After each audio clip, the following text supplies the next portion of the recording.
এই বাররাঘাটের পাশ ধরে আমরা আসলে সামনের দিকে এগোচ্ছি। বাররাঘাটের সবথেকে সুন্দর জায়গা হচ্ছে এই যে মামা এখানে আছে, এখান থেকে মামার এখান থেকে স্ট্যান্ডটা নিয়ে নেই। বাররাঘাটের এই যে প্রান্তে আমরা রয়েছি, এই প্রান্ত থেকে হচ্ছে নদীর ঘাট ধরেও যাওয়া যায়, বাট আমরা হচ্ছে এই রাস্তা দিয়ে যাচ্ছি। কি বলেন? মেইন রাস্তা দিয়ে, হ্যাঁ মেইন রাস্তা ধরে আমরা সামনের দিকে যাচ্ছি। আমাদের আজকের এই মানে যাত্রায় টিমে কিন্তু আরো লোক রয়েছে। আমরা হচ্ছে ইতিমধ্যে ধরতে গেলে এন্ট্রি পয়েন্ট যেটা সেটা আর কি বাজার হচ্ছে কেবল এন্ট্রি পয়েন্টে ঢুকলাম। আপনারা এই রাস্তা ধরে যদি সামনে যান, মানে আমরা আজকে আপনাদের এমন একটা জায়গায় নিয়ে যাচ্ছি, অ্যামেজিং, জাস্ট অ্যামেজিং। আমাদের চলতি পথে এরকম ছোট ছোট বাজার মিলে, আসলে এই বাজারগুলো হচ্ছে একেবারে গ্রামীণ পরিবেশের বাজার। এই বাজারগুলো দেখতে সুন্দর। যেমন ধরেন এখানে মাত্র 2-4টা দোকান রয়েছে, এই দোকান মিলেই একটা বাজার তৈরি হয়েছে। তো এটা কিন্তু সুন্দর আসলে।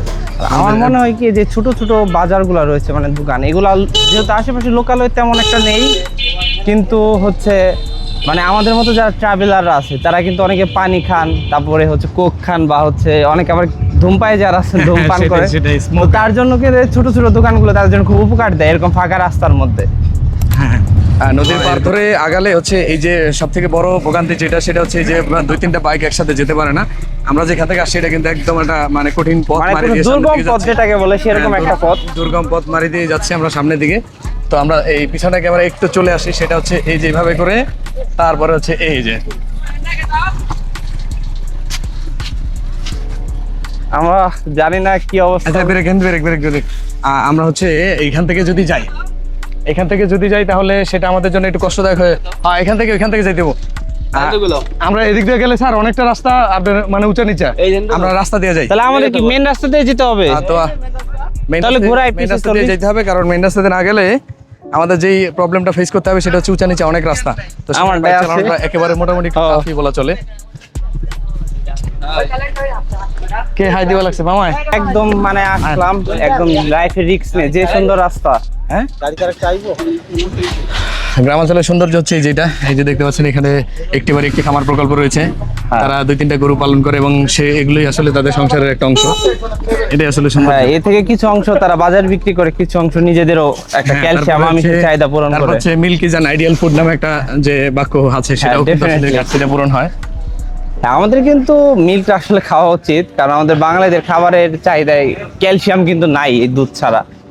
আসলেই যত কিছু আছে, আমরা যত কিছু খাই না কেন সেগুলো মোটামুটি ভেজাল। হ্যাঁ, আমরা আসলে যখন ভিডিওতে দেখি এই যে একদম গ্রামের গহীনে হারায় যায়, বাইরে যে মানুষগুলো থাকে চীন, জাপান, কোরিয়া, তারপর হচ্ছে থাইল্যান্ড, সুইজারল্যান্ড, তো সেখান সব জায়গায় আমরা সেরকমই আসলে চমৎকার একটা জায়গার ভিতর দিয়ে যাচ্ছি, একদম গ্রাম্য পরিবেশ। হ্যাঁ, মানে আমরা যেটাকে প্রত্যন্ত গ্রামাঞ্চল বলে থাকি, ঠিক সেরকম জায়গা। একটা কথা আমরা বলতে থাকি, কোনো জায়গায় ঘুরতে গেলে যে নেটওয়ার্কের বাইরে, এই জায়গাগুলো অনেকটাই ওইরকম। সেই বান্দরবন বা খাগড়াছড়ি বা রাঙামাটির মতো না হলেও এই জায়গাটা বলতে পারেন যে দোহা নওগঞ্জ থেকে অনেকটাই নেটওয়ার্কের বাইরে। আসলেই না, এটা কিন্তু আসলে 100%, কারণ আমরা আজকে আপনাদের যেখানে নিয়ে যাচ্ছি সেখানটাতে যখন আপনারা আসবেন তখন কিন্তু 100% আপনাদের ফোনের নেটওয়ার্ক থাকবে না। হ্যাঁ, we are out of network নাকি রাইট নাও। কারণ হ্যাঁ, আমরা তো ট্রাভেলিং করতেছি, আসলে এই রাস্তাগুলো আছে এরকম হিডেন প্লেসগুলো আসার জন্য হয়তো আপনাকে বাইক অথবা অটোতে আসলে রিজার্ভ করে আসতে হবে গাড়িতে। নর্মালি হয়তো লোকালি সকল জায়গায় আসতে পারবেন না। আর এখানে কিন্তু একটা কাঠের পুল রয়েছে, এটাও কিন্তু দেখতে আরো বেশি সুন্দর হয়েছে। মানে মানুষের যে একটা মস্তিষ্কে যে কত, হ্যাঁ, হয়তো এখানে কয়েকদিনের মধ্যে বৃষ্টি হয় নাই, বৃষ্টি হলে আমরা খুব প্যারা খাইতাম আসলে। কাঁচা রাস্তা একদম। যাক, আল্লাহর রহমতে সবকিছু কয়দিন ধরে ফেভারে রয়েছে। হয়তো সামনে অনেক বড় সড়ো বাস খাইতে চলতেছে, যেহেতু সবকিছু স্মুথলি চলতেছে। জীবনটা তো স্মুথলি চলে না। আমরা কিন্তু আমাদের কাঙ্ক্ষিত লক্ষ্যে পৌঁছে গেছি, মানে অলমোস্ট এসে পড়েছি।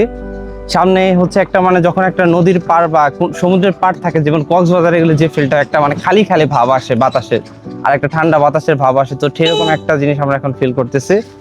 তো আমাদের গন্তব্য প্রায় এসে পড়েছে, আর একটু সামনে তো অবশ্যই পাবেন। আমরা যে এত কষ্ট করে রাইড করে আসলাম, যে দুর্গম পথ পেরিয়ে আসলাম, সেটার ফল আশা করি পাবো।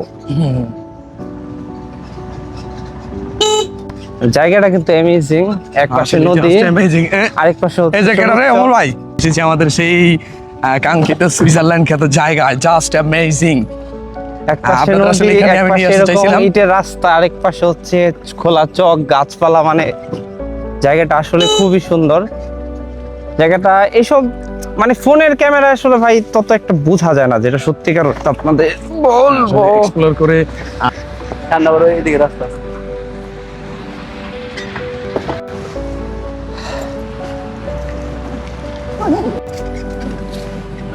আপনি ক্লিপ লন এমনি।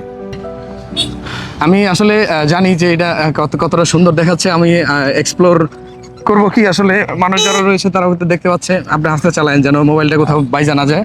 না আল্লাহ ভরসা, মোবাইলটা অলরেডি বাস ভাই দেখা যাইতেছে সামনে, দেখা যায় সামনে দেখা যায়।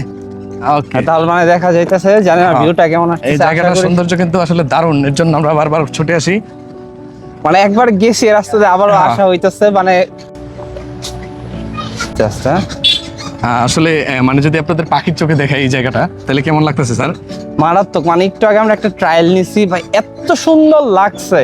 মানে আমরা তো আসলে এত উপর থেকে দেখতে পারি না, এটা হচ্ছে ওই যে পাখির আই ভিউ। মানে ওরা আসলে কিভাবে যখন এই রাস্তার মাঝ দিয়ে এভাবে উড়ে চলে যায়, ওদের কাছে কি লাগে সেটাই আমরা দেখতেছি। আপনার মনে হবে এক মুহূর্তের জন্য সেন্ট মার্টিন আপনি আছেন নাকি? হ্যাঁ অবশ্যই, ডেফিনেটলি। আর পানির কালারটা এখনো ব্লু ব্লু টাইপ মনে হইতেছে। তো জায়গাটা কিন্তু আসলেই সুন্দর।